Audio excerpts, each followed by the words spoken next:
We have more data centres per capita than anywhere else in the world. We're at 82 currently. We're going to head towards over 100. They provide very few jobs and use up a fifth of all our electricity. Taoiseach, what will it take for the government to recognise that inviting in big tech to set up as many data centres as they want, to use huge amounts of electricity and water, is simply not a sustainable policy? You're now being warned by the officials, government officials in the Department of Enterprise, that this is not sustainable, that the data centre boom is using up, this is Colin McCarthy, the data centre boom is using up the entire bonus to emission reductions that would otherwise be underway as wind and solar renewables are deployed.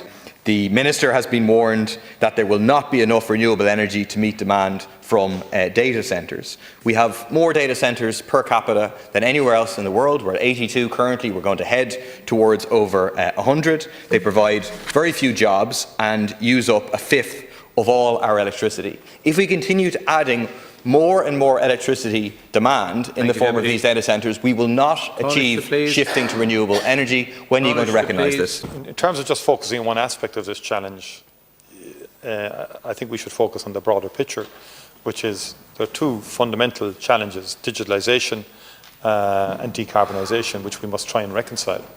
Because whether we like it or not, data centres are a necessary infrastructure for many of the services which we now take for granted, including technological advances such as cloud computing, quantum computing and AI, and the rapid growth of the use of internet services by both enterprises, consumers and political parties, by the way, who are more and more driven by data and data analytics and so forth.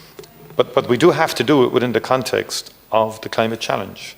And that means that, in terms of the construction of data centres, that there's a very strong focus on energy usage. Thank you, Taoiseach. Corporate purchase power agreements, on-site renewables, demand flexibility, battery storage, other sustainable solutions to reduce the burden on the grid.